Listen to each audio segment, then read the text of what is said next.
ইমাম মাহদি, আপনারা পাগল হয়ে যাবেন যেহেতু দিনের মহব্বত আছে আপনাদের, আপনারা চারিদিকে ইসলামের কষ্ট, অবমাননা, জুলুম, মুসলমান মারা যাচ্ছে, ইমাম মেহেদি বোধহয় এসে গেল, খোঁজ কোথায়? হেরিকেন জেলায় আমরা ইমাম মেহেদি খুঁজি। গত ১৫০০ বছরে মুসলিম উম্মায় তা ৩,০০০ ইমাম মেহেদি বের হয়েছে, এবং ৩,০০০ ইমাম মেহেদির দলিল হলো স্বপ্ন আর কাশ। আমাকে আল্লাহ আরশের উপর নিয়ে মেহেদি বানাইছে, আমাকে নবীজি নিজে মেহেদি বলে গেছে। আমাদের হুজুর যে মেহেদি, আমরা ৫০ জনের স্বপ্ন দেখেছি, নবীজি বলেছে, ব্যাস মেহেদি। মেহেদি তো মেহেদি, তার পিছনে লোকজন ছুটলো, কিছু মরল, কিছু গেল, শেষ। কথা বুঝতে পেরেছেন? সর্বশেষ একজন মেহেদির কথা না বললেই নয়, খুব নাম করা মেহেদি, তাও মক্কার মেহেদি, তাও কাবা ঘরের মেহেদি। ১৪০০ হিজরি মানে ৮০ সালে, ১৪০১ না ১৪৮০-তে মক্কায় পহেলা মুহররম ফজরের নামাজের সময় অনেক কফিনে লাশ গেল। কফিনে লাশ খাটিয়া থাকে না, তখন অত সিকিউরিটি ছিল না, অনেক লাশ গেছে, লাশ রাখা আছে। ফজরের নামাজের পরে ইমামের সামনে লাশ দিয়ে জানাজা হবে। ইমামের সালাম ফেরানোর পরে লাশগুলো থেকে অস্ত্র বের করে চারিদিক ঘিরে ধরলো যে ইমাম মেহেদি এসেছেন।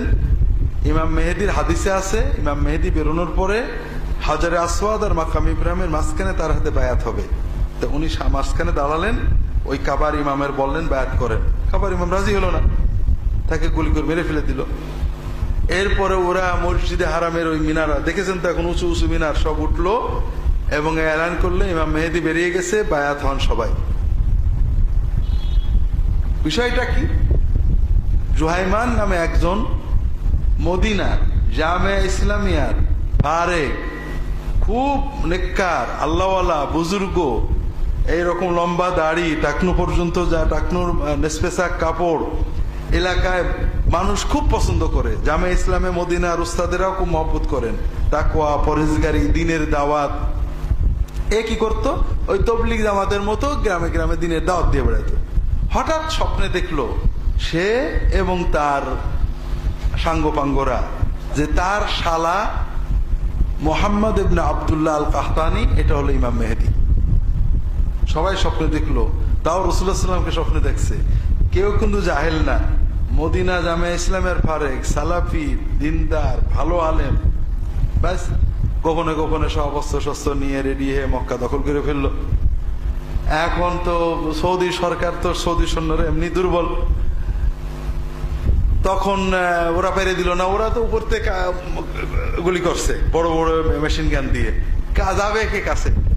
বোধহয় ১০-১২ দিন এরকম ছিল, ১৫ দিনও হতে পারে। এরপর পাকিস্তান থেকে কমান্ডো গেল, যাওয়ার পরে পাকিস্তানের কমান্ডোর তো যুদ্ধ করে অভ্যেস আছে, ওরা এমন কামান দাগা শুরু করলো, ওই মিনারটা ভেঙে ফেলে দিল। ওরা বাধ্য হয়ে নেমে আসলো, ভিতরে ঢুকলো, ভিতরে গুলি করে জানলা মাল্লা ভেঙে শেষ পর্যন্ত ওরা মাটির নিচেই যেটা বেসমেন্টে পলালো, বেসমেন্ট থেকে গুলি করতে লাগলো ফুটো দিয়ে দিয়ে।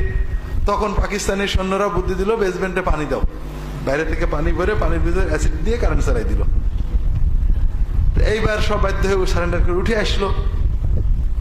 ইমাম মেহেদি মরে গেল। তবে ইমাম মেহেদির শিষ্যরা বললো উনি মারা যাননি, জানলা দিয়ে পালিয়ে চলে গেছেন, সময় মতো বেরোবেন। সব মেহেদিরা এরকমই করে, মরার পরে তার মুখে না মরিনি, গায়েবে গেছে, আসবে।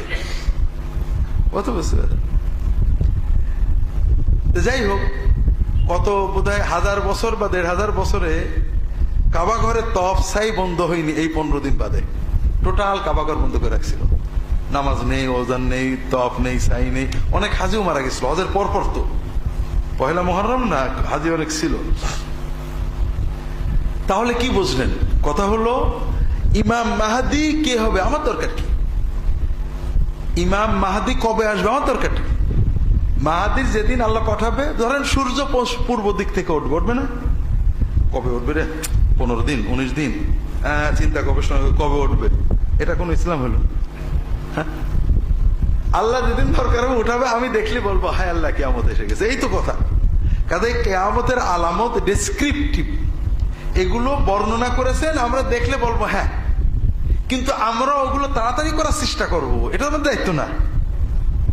আপনার আপনারা সবাই পড়েছেন হাদিসে জিবরাইলের হাদিস সবাই জানি যে কিয়ামতের আলামত কি, যে বান্দি তার মালিককে মানে ছেলে মেয়ে বাবা মার অবাধ্য হবে, এই তো।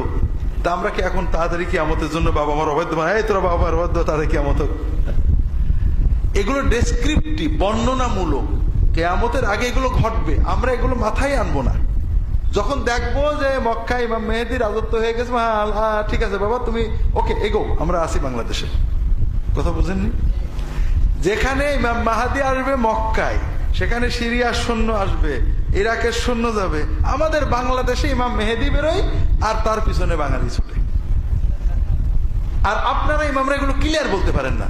ক্লিয়ার বলবেন যে ইমাম মাহাদি আসবে মক্কায়, এই দেখো হাদিসে আসছে, আমার বেকুলা করে পাবেন, তার হাতে বায়াত হবে এসে হারামের পাশে, সিরিয়ার সৈন্য আসবে তার বিরুদ্ধে, ইরাকের সৈন্য যাবে তার বিরুদ্ধে, তার হাতে খোরাসান থেকে সৈন্য যাবে, বায়াত হবে। তখন আমরা বলবো হ্যাঁ থ্যাংক ইউ, তুমি চালাও, আমরা আসি। কথা বুঝতে পারেন? সেখানে বাঙালি লেখা নেই, পড়া নেই, মেহেদী আছে, এখন বেরোচ্ছে সব তার পিছে। কাজেই এগুলো হলো মানে একেবারে ভয়ঙ্কর গোমরাহির উৎস।